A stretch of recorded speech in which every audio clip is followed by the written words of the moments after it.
Bueno, pues empezamos este tema, que todos normalmente lo asociamos con algo bastante triste y horrible, porque es el decir adiós, todas las pérdidas asociadas y tal, pero es algo universal, que todas vamos a pasar en algún momento, que todas ya hemos pasado en algún momento, porque el duelo, aunque se asocia siempre con el fallecimiento, es una pérdida de una relación afectiva, con lo cual eso viene una amistad, una pareja, la pérdida de un trabajo, el cambio de país o de ciudad, ¿vale?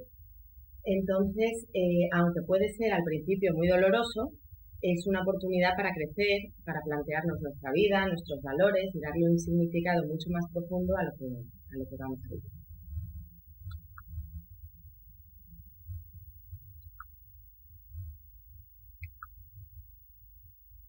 Entonces vamos a empezar con este trocito de la Cábala, que a mí me parece precioso, y que dice que el ser humano debe tomar conciencia de que nada es permanente, que todo está en un continuo proceso de cambio, que nada permanece inmóvil, todo nace, crece y muere. En el preciso instante en el que algo alcanza su punto culminante, empieza a declinar. Nada es permanente salvo el cambio. Pero esta idea nos cuesta mucho aceptarla. Y entonces no queremos que las cosas terminen y llevamos muy mal los finales, sobre todo cuando tiene que ver con la muerte, que es lo más irreversible. Cuando hablamos de duelo, el apego es el punto clave, porque sin apego no hay duelo. Entonces, si no estamos apegados a algo, ¿os acordáis que era el vínculo afectivo con algo que nos importa? No hay dolor cuando lo perdemos. Dependiendo del apego que tenemos, que os acordáis del módulo de las edades evolutivas, que veíamos los tipos de apego y tal, vamos a vivir diferente el duelo. No es lo mismo cómo vive el duelo una persona con apego ansioso que una persona con apego evitativo. Y eso, cuando vengan a consulta, lo tenemos que tener en cuenta, porque los mecanismos de defensa para afrontar el dolor que van a utilizar unas personas u otras va a ser totalmente distinto y nos tenemos que adaptar. Cuando se rompe un vínculo afectivo con alguien importante, no solo perdemos a esa persona, sino que nos perdemos a nosotros mismos, una parte de nosotros mismos. Por ejemplo, cuando estamos en parejas, cada uno tiene su mundo, y cuando empiezas a vivir en pareja te vas adaptando y te vas amoldando a la otra persona. Cuando esa persona desaparece, a ti te quedas como incompleto, porque mucho de tu identidad, de tus roles, de tus funciones, de tus rutinas, de tu vida estaban asociadas a la otra persona. Entonces desaparece el vínculo, se rompe el vínculo y hay una pérdida de uno mismo. Hay un replanteamiento de todos nuestros valores, de todas nuestras creencias, de lo que creíamos antes ya no nos vale en la situación actual de pérdida. Entonces tenemos que reestructurar toda nuestra vida. Hasta que hacemos eso, que lleva un proceso largo, nos sentimos en una sensación de vulnerabilidad, de inseguridad, de mucha incertidumbre, mucha angustia, y eso es lo que vamos a tener que ir acompañando a las personas en duelo por todo ese proceso para que puedan vivir todas las emociones características del duelo. Porque el problema es que nuestra sociedad, acordaros que va en contra de sentir las emociones negativas. Entonces tendemos a negarlas, a suprimirlas, a reducirlas, en vez de sentirlas para darlas, para expresarlas y sacarlas de nosotros mismos.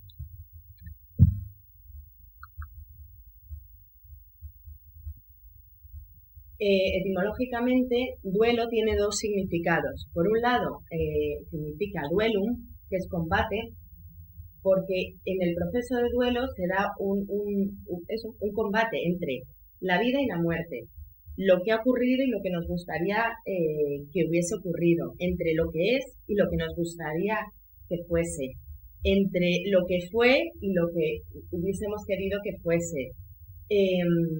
Y entonces la persona en las primeras fases del duelo, sobre todo en la de la rabia, tiene un combate interno entre toda esta dualidad de la realidad. Y por otro lado, tiene una acepción que significa dolor, porque el duelo es una experiencia de dolor total y global, porque afecta a todas nuestras áreas de la persona de funcionamiento. Entonces se ve afectada el área emocional y entonces aparecen muchísimas emociones de tristeza, de rabia, de culpa, de fracaso, de soledad, de abandono. Se ve afectada el área cognitiva.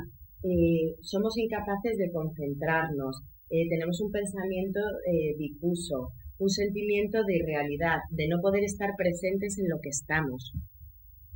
Se ve afectada el área social, porque al principio de los duelos buscas el aislamiento, con lo cual te vas aislando un poco del contacto social, aunque luego se necesita y es muy importante tenerlo para superarlo correctamente. Espiritual, porque te planteas todas tus creencias, porque la muerte te parece injusta, nunca es el momento adecuado, entonces te planteas todo lo que habías creído. Aunque las personas que tienen una espiritualidad, ya sea cristiana o de cualquier otro tipo, encuentran mucho consuelo en esta dimensión.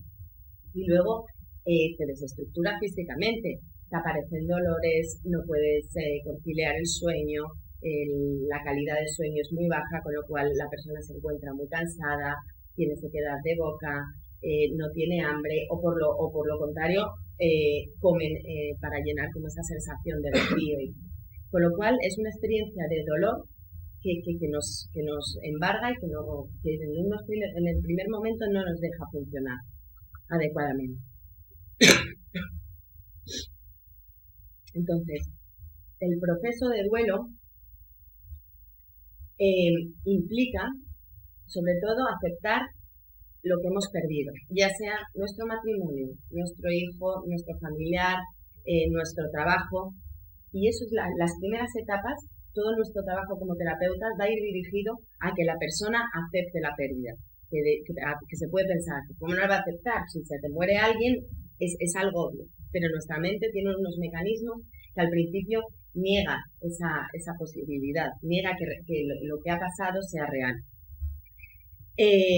Después de aceptar la pérdida, el objetivo es sentir e ir elaborando todas las emociones que van a venir asociadas al proceso de duelo, irlas dando una salida y luego darle un significado nuevo y diferente a la pérdida que hemos sentido y darle un significado y un sentido a la realidad. O sea, ¿cómo vamos a querer vivir ahora nuestra vida?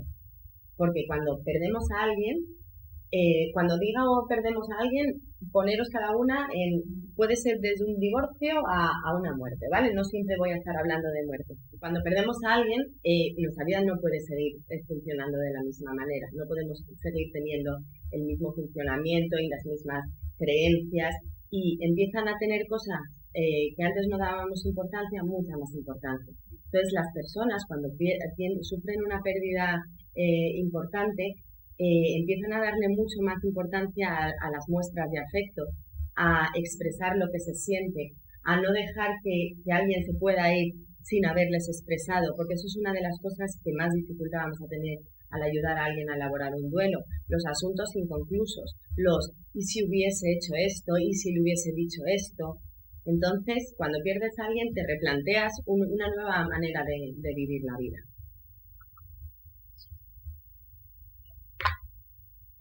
La finalidad es expresar los sentimientos, aceptar la realidad, liberar la pena y prepararnos para nuevos apegos.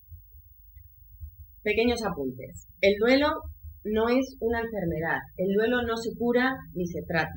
El duelo es un proceso normal, humano y universal que todos pasamos y que tiene unas diferentes etapas, no están por orden. Normalmente se pasan por todas, pero puedes ir de una a otra. Yo os las voy a poner en orden para explicarlas de alguna manera, pero luego veréis que no tienen un orden cronológico.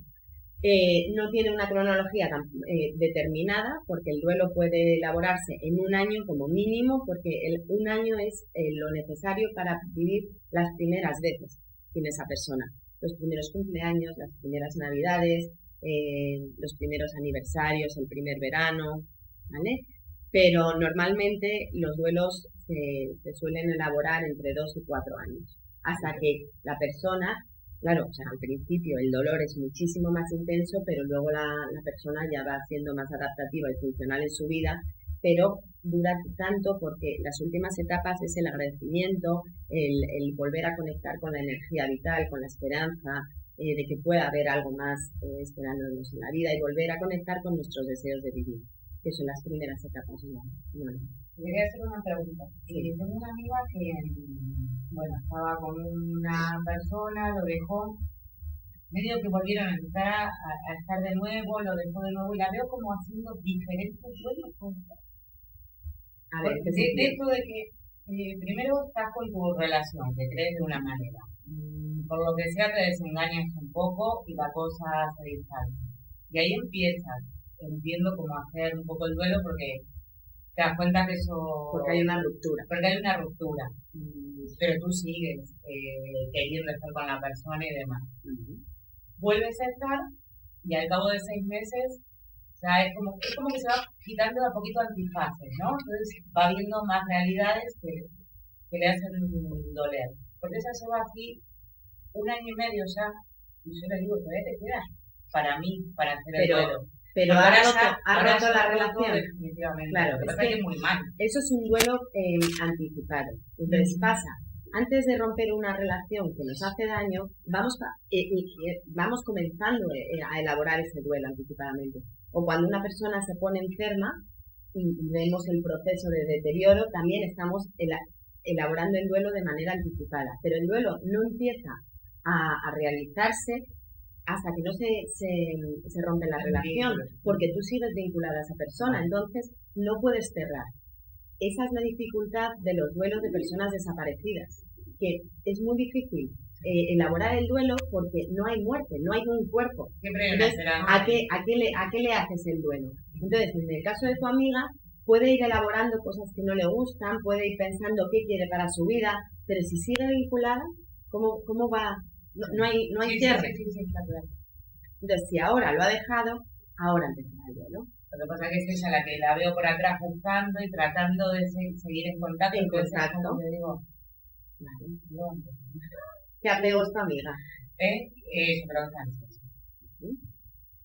una pregunta, cuando se estanca, que no es una enfermedad, pero cuando ese duelo te imposibilita ir a tu trabajo, dormir, eso hablaríamos de un duelo patológico. El 80% de las personas elaboran el duelo de manera natural, como parte de la vida, aunque sea muy doloroso. Solo entre un 15% o 20% de la población lo cronifica y entonces se queda estancado en una fase del duelo, entonces nunca se elabora. Claro, entonces eso sí te imposibilita la vida. Se te muere tu madre y a ti te quedan 3 días en el trabajo. Es decir, a la hora de ser práctico. Sí. Bueno, el buen rollo, pim pam, te dejan tu. Te toman las vacaciones, venga, va, un mes.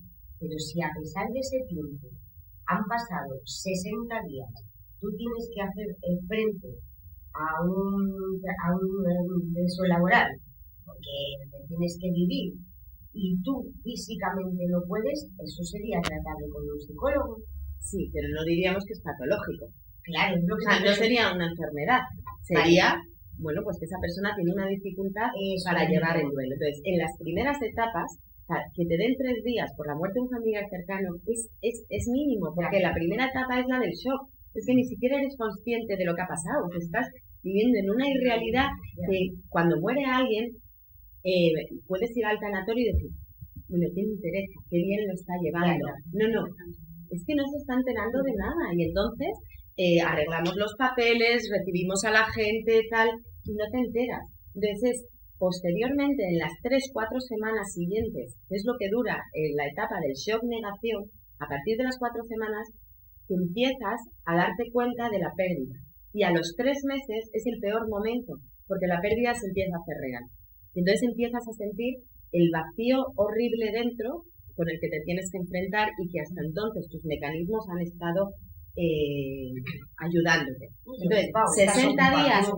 Claro, otro no me da tiempo a pensar, ¿no? Entonces, en el caso que tú pones de los 60 días, esa persona está en un momento donde todavía no tiene capacidad de concentración porque sus mecanismos de defensa están como bloqueando para que todo ese material doloroso no nos salga a conciencia. Empiezas a retomar pequeñas rutinas y funciones cotidianas que tienes que llevar a cabo. Claro, pero a los 3 o 4 meses, además, también ocurre algo, que en los primeros meses nuestro entorno está muy pendiente de la persona que está en duelo. Te llaman, se ocupan de ti y tal. Pero cuando pasan como 2 meses, la gente vuelve a su rutina. Y tú tienes que volver a la tuya, pero tú ya no tienes rutina, porque tu vida no es la misma. Porque tienes que, o sea, si muere alguien de tu familia, se queda vacante ese lugar. Si él era el que, como somos chicas, voy a hablar como si muriese nuestro marido, ¿vale?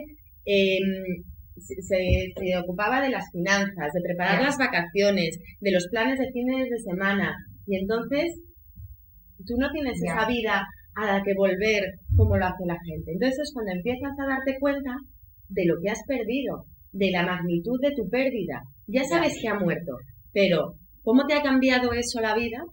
Es en ese momento cuando lo es. Y entonces empieza el momento de la rabia, de la rebeldía contra la vida, contra la injusticia que percibimos, y de la tristeza profunda, la culpa, aparecen todos los asuntos inconclusos que teníamos con la persona que hemos perdido, ¿vale? Y después de elaborar todo eso, viene la fase de la aceptación, que tampoco es una fase feliz, de bueno, ya estoy súper bien, sino, bueno, ya he aceptado lo que hay, y es una fase de serenidad. ¿Vale? Pero no, a los 3 meses es cuando empieza como la intensidad, la expresión emocional. Muchas veces tienes que asumir tú el papel del vacío que han dejado, porque se tiene que hacer. Pero otras veces, porque no solo hacemos un rol, tenemos muchos. Y habrá roles que puedan asumir otras personas y habrá roles que se queden vacíos. ¿Vale? Y muchas veces el vacío, por ejemplo, en las rupturas de pareja o en viudos o viudas y tal, unas reacciones para poder manejar mi vacío, lo lleno con otra persona. Y entonces lo que es aconsejable es un periodo de castidad. O sea, porque te tienes que reconstruir tú mismo. ¿Os acordáis de lo que os he puesto? Nos hemos quedado como una luna menguante, ¿vale? Tenemos que ser una luna llena, porque si no, nos vamos a unir con una persona desde la carencia. Y vamos a intentar que esa persona llene nuestro vacío y sea como la persona que se ha ido. Y le vamos a comparar respecto a lo que teníamos. Con lo cual, no vamos a amar a esa persona por lo que es. No vamos a tener una relación sana. Y nosotras nos vamos a sentir dependientes. Porque necesitas a esa persona. Porque no estás llena. Que no es lo mismo empezar desde el 100% e irte adaptando normal a una pareja, ¿vale? Porque ahí sigues siendo tú, pero te adaptas porque es lo normal, nos adaptamos a nuestras familias, a nuestras parejas y tal, que desde la carencia buscar que alguien te lo llene, ¿vale? Pero eso es complicado de manejar en terapia, porque los apegos evitativos no quieren conectar con el dolor. Entonces, ¿cómo le dices a una persona, deja de buscar pareja? Que te acabas de divorciar hace un mes, por favor, céntrate en tu dolor. Y te dicen, no, si es que yo estoy muy bien. No, viene alguien a consulta por tenemos que tener en cuenta muchas cosas. Tenemos que tener en cuenta cómo ha sido la pérdida. Si ha sido traumática, inesperada, esperada, la edad del fallecido afecta muchísimo. No es lo mismo que se te muera tu hermano con 15 años a que se te muera tu abuelo con 85. No es lo mismo. La relación, el vínculo que tenías con esa persona. Puede ser tu madre o tu padre, pero ¿qué vínculo tenías? ¿Vale? Las circunstancias de la muerte, el tipo de apego, los aspectos secundarios, las pérdidas secundarias, pues un cambio en la economía, que puede ser porque falte una fuente de ingresos o a lo mejor porque heredes. Y entonces, muchas veces el heredar te crea tanta culpa porque es un dinero de muerte y entonces no quieres ese dinero y te cambia la vida. De pronto ahora ya no tienes necesidades económicas, las tienes cubiertas, pero a costa de que haya muerto tu padre. ¿vale? ¿no? Cuando ha habido accidentes, que mandan a un Sí, claro. Y luego es muy, muy importante ver su historia personal. ¿Qué historia de apegos tienes? Y entonces, una de las cosas que tenemos que hacer en las primeras fases es hacer una línea del tiempo de pérdidas, ¿vale? Porque no es lo mismo si a lo mejor es el primer duelo que tiene, a si ya tiene varios. ¿Cómo ha elaborado los anteriores? ¿Qué recursos tiene esa persona para enfrentarse a su dolor y a su pérdida? ¿Vale? ¿Os acordáis de cómo era la línea del tiempo? ¿Te la quieres recordar? No hay problema.